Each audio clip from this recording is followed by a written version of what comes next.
Así se sintió en Ucrania el último bombardeo ruso, y es que Moscú continúa atacando suelo ucraniano en medio de las presiones de Estados Unidos para que se acepte el plan de paz presentado por el presidente Donald Trump.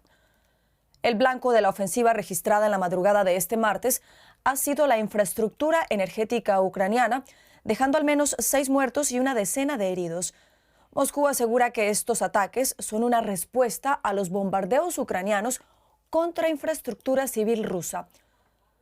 Ucrania ha confirmado haber alcanzado varios objetivos de la industria militar y del sector energético de Rusia en una ofensiva en la que utilizó drones y misiles de producción propia. A pesar del intenso intercambio de ataques, el presidente ucraniano Volodymyr Zelensky afirmó hoy que ve muchas perspectivas de paz con Rusia tras las conversaciones de alto nivel en Ginebra.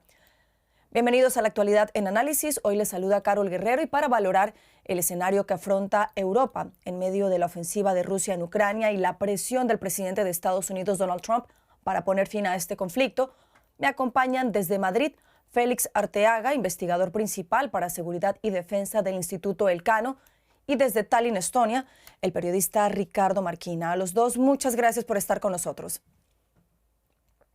Un gusto. Ricardo, para empezar, ¿qué detalles nos puedes contar tú sobre estos recientes ataques? Bueno, buenos días desde el Báltico. Lo habéis resumido muy bien. Ha sido un intercambio de drones y misiles esta pasada madrugada.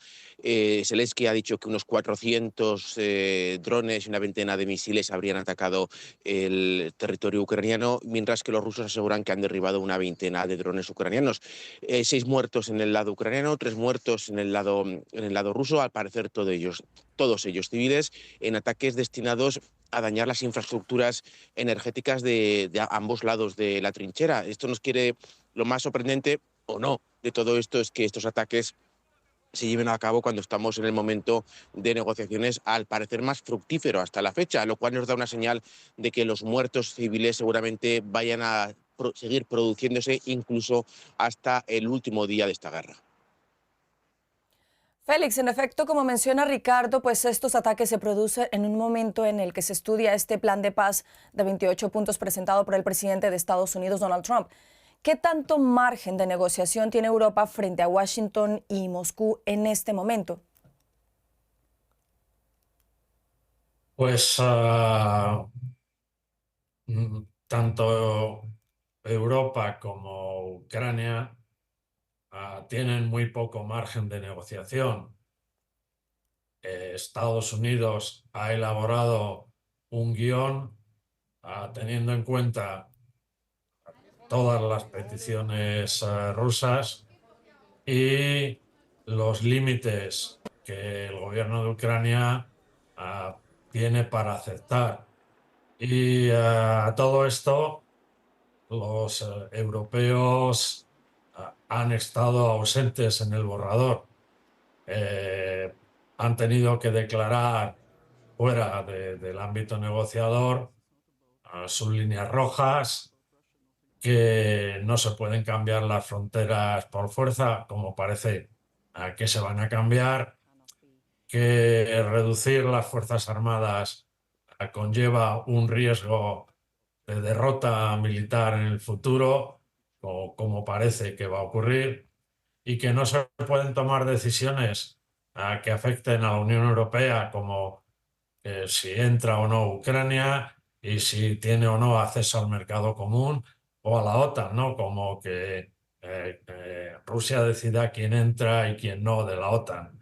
Bueno, algunas de estas posturas se pueden modular con el tiempo, pero lo que queda claro es que la administración americana tiene mucho más prisa en llegar a un trato que en atender sus compromisos con los aliados, lo cual es otro elemento de tensión en las relaciones transatlánticas, claro. Ricardo, dentro de la Unión Europea se han hecho evidentes divisiones entre quienes apoyan incondicionalmente a Ucrania y los que se muestran más cercanos a Rusia, como es el caso, por ejemplo, del primer ministro de Hungría, Viktor Orbán. ¿Qué tanto fragiliza estas fracturas al interior del bloque la posición europea? Bueno, hasta el momento la Unión Europea ha sabido convivir con esta dualidad que tiene dentro de su seno, con esos países muy beligerantes con Moscú, como pueden ser las tres repúblicas bálticas o Polonia, y con esos países que a veces parecen abiertamente prorrusos, como Bulgaria, y que otras veces pues, dicen estar simplemente trabajando por la soberanía de su país y los intereses propios de la Unión Europea antes que los intereses de Estados Unidos. Sea como fuere, evidentemente, una Europa dividida ante cualquier respecto, pero en este todavía más, el tema de la seguridad, pues favorece los intereses de Moscú. Siempre, de hecho, Moscú en sus campañas de desinformación a través de redes sociales, de agentes activos en los países, lo que suele es explotar este tipo de debilidades de los países democráticos, de las democracias liberales, que son siempre mucho más sensibles a las opiniones ajenas de lo que es Rusia, donde no se puede opinar nada que esté en contra del régimen ruso. Con lo cual, está claro que estas diferencias en torno a qué hacer con Ucrania, a qué es lo adecuado a hacer en el futuro una vez se firme la paz, pues favorecen al discurso monolítico ruso de que Ucrania es al fin y al cabo un país, y es y debe ser un país satélite de Rusia, y ese es su objetivo al fin y al cabo.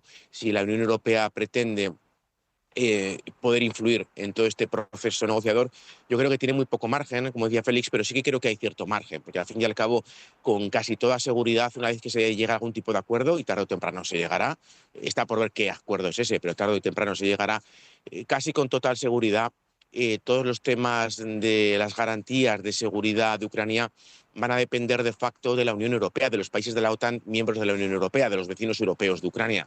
Con lo cual, más que le pese a Moscú, y le pesa, créanme, a Moscú, ahora mismo su mayor enemigo es Europa, es incluso más que Ucrania, por lo que significa Europa en términos de libertad y democracia, pues no quiere que Europa tenga, quiere que Europa tenga el rol mínimo e indispensable en estas conversaciones, pero más que le pese a Moscú, más tarde o más temprano la Unión Europea tendrá su voz. Está por ver si será mayor o menor, pero yo creo que sin duda va a tener que la voz de la Unión Europea va a ser escuchada, porque al fin y al cabo se encargará de cosas muy importantes como la gestión de la reconstrucción y, con toda seguridad, las garantías de seguridad. Félix, manteniéndonos en esta línea de la que habla Ricardo en varias ocasiones, hemos escuchado a líderes europeos decir que Ucrania debe ganar esta guerra, pero la realidad demuestra que ese objetivo parece cada vez más lejano. ¿Ha hecho Europa lo suficiente por Ucrania, Félix? Pues ha hecho mucho más de lo que se esperaba en función de la fragmentación interior. No es lo mismo el comportamiento, la actitud, la reacción de la Comisión Europea, del Consejo Europeo, que luego las contribuciones individuales de los miembros.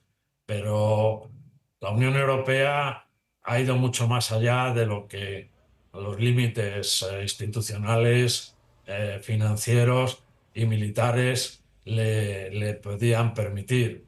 ¿Qué es lo que no hemos hecho y que es algo sobre lo que tenemos que reflexionar? No hemos sido capaces de relevar a Estados Unidos en la responsabilidad de sostener a Ucrania. Estamos en una situación en la que Estados Unidos sigue siendo, o bien porque tiene las capacidades militares que precisa Ucrania, se las paguen los europeos o no, pero son ellos los que determinan qué capacidad de resistencia tiene las Fuerzas Armadas de Ucrania. La Unión Europea, los Estados miembros, no hemos sido capaces de proporcionar esas capacidades adicionales. Hemos hecho mucho, el apoyo económico ha sido masivo por parte de la Unión Europea, militar, pero hemos intentado con poco éxito ofrecernos como una fuerza de seguridad que permitiría estabilizar la situación en el país mientras dura el alto el fuego.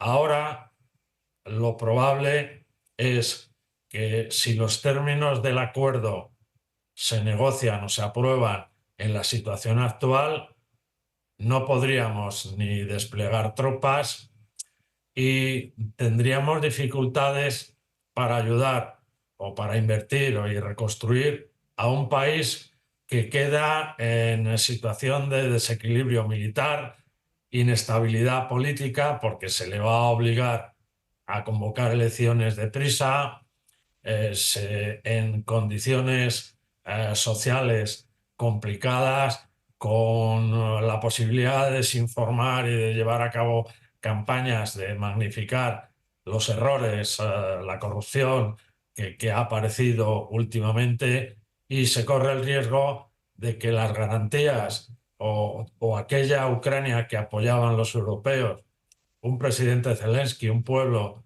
organizado y dispuesto a armarse, se vengan abajo. La situación militar no está a la altura de lo que se pide en el borrador. Lo que se pide, francamente, es que Ucrania sea incapaz de defenderse en el futuro, y en esas condiciones, y una vez que se retire a Estados Unidos de la escena, los europeos tenemos que plantearnos si la Unión Europea o alguno de sus miembros va a ser el siguiente país en ser agredido desde Rusia.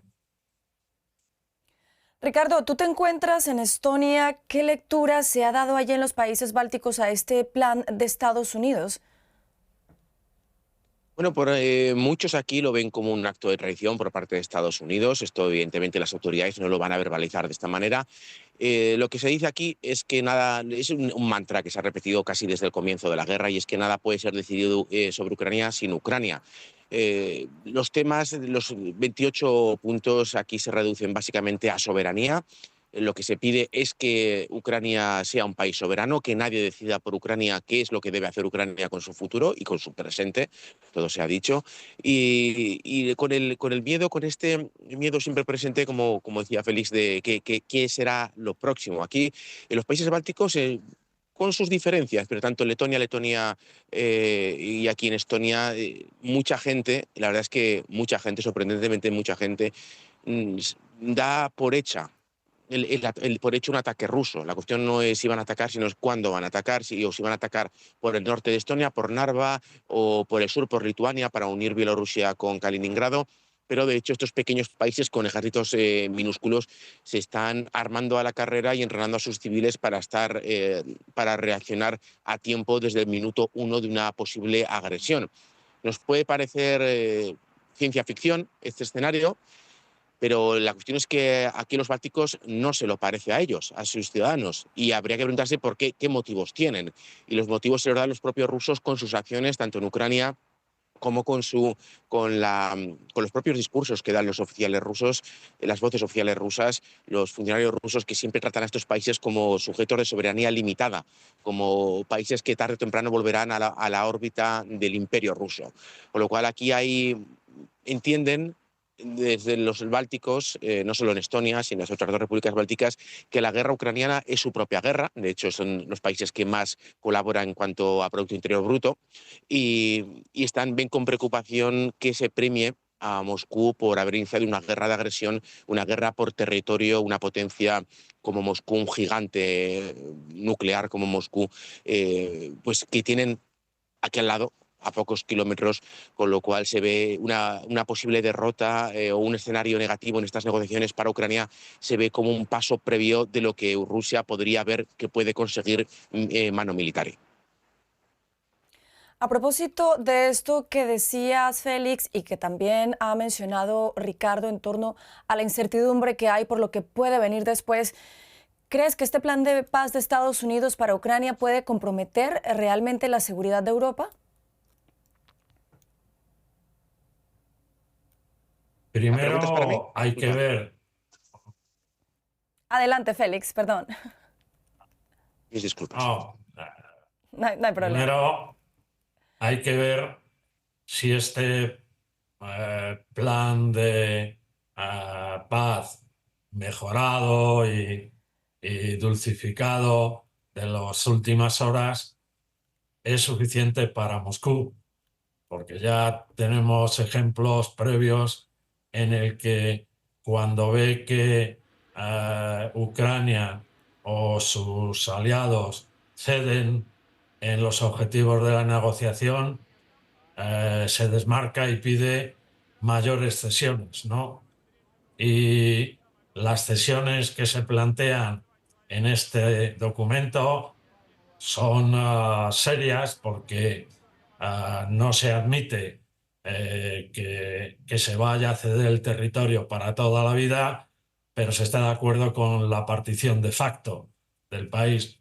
Y no se dice que se pierde soberanía, pero te dicen a Ucrania dónde puedes estar, dónde no, qué puedes hacer y cuándo tienes que convocar elecciones, ¿no?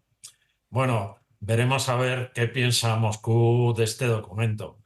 Pero si progresa la negociación en la línea de Estados Unidos de llegar a un acuerdo, el que sea, cuanto antes, para poder justificar que se tira la toalla, que se abandonan las negociaciones, porque Ucrania es un país ingrato, no responde, ¿no?, a todas las ayudas que ha recibido Estados Unidos, y los europeos, pues además de comprar petróleo a Rusia, pues no ponen su parte, ¿no?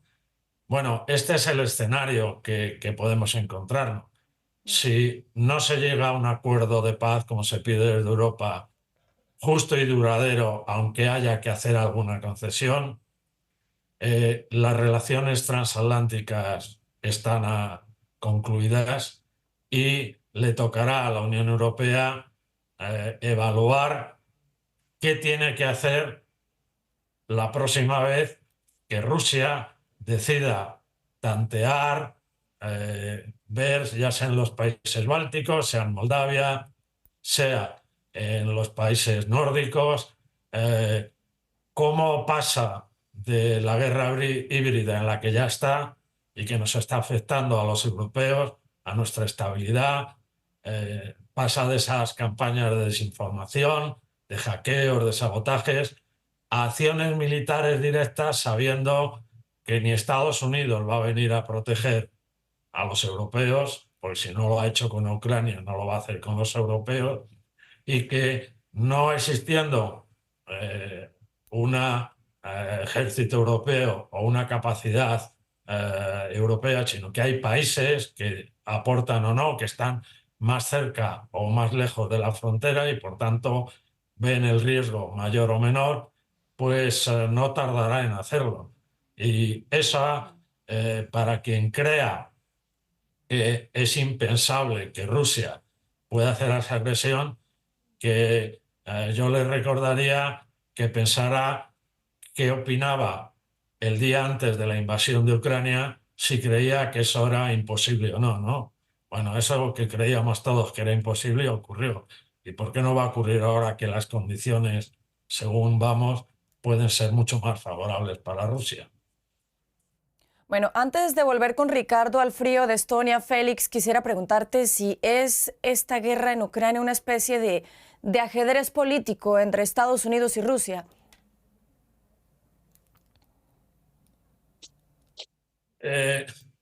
La partida de ajedrez se jugaba antes entre las grandes potencias, ¿no? Entre los Estados Unidos, cuando era el actor insustituible de la seguridad internacional, y Rusia era una potencia, pero ahora mismo lo que vemos es que ese sentido, ¿no?, de finalista, de saber quién quiere, qué es lo que quiere, eso lo tiene mucho más claro que Rusia. Estados Unidos, esta administración, lo que le interesa es salir de este problema cuanto antes, de la forma que sea, echando la culpa a la responsabilidad y, si tiene la obligación de estar, pues justificarlo en términos de lo que obtiene a cambio, ya sea cesiones económicas o políticas de los europeos o en términos transaccionales de reputación. Estados Unidos no es lo que vemos no hace de la defensa de Ucrania, de sus valores, un elemento fundamental de su política exterior. Está dispuesto a perdonar a Rusia y de invitarla, ¿no?, a que forme parte de la economía global, eludir todos los crímenes de guerra e incluso decir que estas cosas son cosas que pasan, ¿no?, como dice últimamente, o que esto no tenía que haber pasado si Ucrania no se hubiera empeñado en defender su soberanía, ¿no? Bueno, estas son las cosas que vemos. Por un lado, una administración cuya parámetros de política exterior cambian de la noche a la mañana y, sin embargo, del lado ruso todo lo contrario.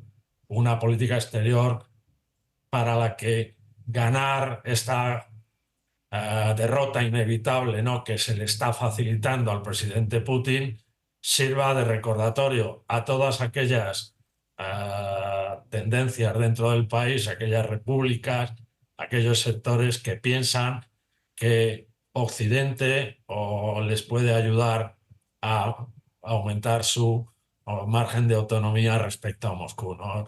Y esa es la dirección entre la que estamos. Y en medio estamos los europeos intentando mantener las relaciones transatlánticas, porque el aliado es importante para nuestra propia seguridad, y dejando los valores a un lado, porque claro, tenemos que elegir, como le está pasando a Ucrania, entre elegir perder un gran amigo, un gran socio, un gran aliado, y perder la soberanía, ¿no? Y en eso estamos. Ricardo, decíamos al principio que hoy el presidente ucraniano Volodymyr Zelensky declaró que hay muchas perspectivas de paz con Rusia tras las conversaciones de alto nivel en Ginebra. ¿Se puede interpretar esto como un avance significativo hacia una negociación entre Kiev y Moscú tras casi 4 años de guerra? No, lo que se puede observar es que algo se está moviendo, porque hasta ahora los otros intentos de negociación siempre estábamos en posiciones maximalistas de las que nadie se movía. Ahora vemos, por una parte, que Ucrania ya no dice que quiere recuperar Crimea en estos 28 puntos, y también vemos a Rusia no exigir que se le dé el resto de Zaporilla o de Jersón, por ejemplo, ¿no? Estas posiciones maximalistas han desaparecido, y es mucho por parte de Rusia, porque recordemos que ellos, aunque sea ilegal lo que han hecho, pero para la legalidad rusa, Jersón y Zaporilla son parte de la Federación Rusa, están renunciando al menos de facto a controlar estos territorios que constitucionalmente son rusos, desde el punto de la legalidad rusa, evidentemente, con lo cual sí que hay una oportunidad. Yo creo que el mayor riesgo de todo esto, de que esto descarrile, no es Ucrania. Ucrania parece dispuesta a tragarse este sapo, por más amargo que sea, porque si no, lo que hay detrás es el caos. La desaparición de Estados Unidos como apoyo sería el caos para Ucrania, y Zelensky sabe que tiene que pasar por el aro. El aro puede ser más o menos pequeño, pero va a pasar por el aro. En cambio, quien puede hacer descarrilar es esto, Rusia. Quizás una teoría podría ser que Rusia puso esos 28 puntos maximalistas con una línea roja de tiempo, esperando que Ucrania dijese que no, para que así Trump abandonase el apoyo a Kiev. Ahora Ucrania podría decir que sí, y Ucrania y Rusia se ve en una moto muy difícil de vender a sus propios ciudadanos. Recordemos que durante 4 años la propaganda rusa, los medios estatales rusos, todos y cada uno de ellos controlados directamente por el Kremlin, venían repitiendo a los rusos que la victoria pasaría inevitablemente por el control de facto de Ucrania, por la desaparición de la soberanía de Ucrania, por la desaparición, en definitiva, del Estado ucraniano. Y ahora no estamos hablando de eso, estamos hablando de que el Estado ucraniano va a sobrevivir, si nos fijamos en este acuerdo. El Estado ucraniano sobreviviría, y no solo eso, sino que tendría garantías de seguridad proporcionadas por países de la OTAN. No sería parte de la OTAN, pero Estados Unidos o Alemania, por ejemplo, correrían en su defensa si Rusia volviese a atacar Ucrania. Esto es básicamente lo que diría este acuerdo, con lo cual vender esta idea como un triunfo a los propios rusos va a ser muy, muy complicado. Después de 4 años donde solo han tenido voz en Rusia aquellos que querían más guerra, aquellos que decían que había que bombardear Londres, que había que bombardear Berlín, que había que dividir a Alemania de nuevo en dos. Solo aquellas personas tenían voz en Rusia. Ahora estos van a tener que también pasar por ese aro y admitir que esas ideas grandilocuentes imperialistas pues eran solo pues la zanahoria y ellos eran el burro que iban detrás. Félix, ¿cómo lo ves tú? ¿Crees que estamos frente a un momento definitivo para por fin poner fin a esta guerra en Ucrania? Yo no creo que Rusia tenga prisa en llegar a una negociación. Puede simplemente demorar o rechazar el borrador y el tiempo le va a favor, porque la situación militar en el frente le favorece. Las dudas sobre los apoyos de Estados Unidos y de los aliados europeos crecen, y crece también la fatiga dentro de Ucrania, que ven cómo un gobierno que plantó cara y que ha causado, y que una guerra que ha causado miles de víctimas militares y civiles, parece estar empezando a considerar que esto no ha merecido la pena, que se podía haber llegado a este tipo de decisiones antes, y que esa sensación de que al final el presidente Zelensky va a tener que hacer cesiones, va a desmoralizar y va a complicar la estabilidad política de Ucrania en los próximos años. Si esta cesión no se acompaña de una voluntad de resistencia y de los medios para sobrevivir a las futuras agresiones, estas se producirán, porque Rusia, el presidente del Kremlin no le sirve para nada que Ucrania siga manteniendo una apariencia de soberanía. Le interesa colocar en el poder a alguien que diga que Ucrania quiere retornar al entorno ruso del que nunca se debió abandonar, y no van a cesar en esa política. Tienen todo, como decía Ricardo, son capaces de convencer a su opinión pública de lo que quiera, porque tienen instrumentos de sobra. Les habían prometido una victoria rápida, luego tuvieron que decir que el objetivo era la ocupación parcial, ahora probablemente tendrán que decir que hemos hecho un intercambio de territorios, pero la soberanía está tutelada, está bajo nosotros. Y si la evolución política y económica y social no nos es favorable, haremos lo posible para intervenir militarmente de nuevo, desde las dos zonas desmilitarizadas, y encontraremos a unas fuerzas armadas de menor tamaño fuera de las fronteras, de las líneas, de las posiciones defensivas que han ocupado, y con muy baja moral, porque no se va a repetir lo que ha pasado estos 4 años. Pues seguiremos con mucha atención el avance de estas negociaciones. Félix Arteaga en Madrid, Ricardo Marquina en Tallinn. Gracias a los dos por habernos acompañado en este análisis. Un gusto. Adiós, buena suerte. Gracias, igualmente.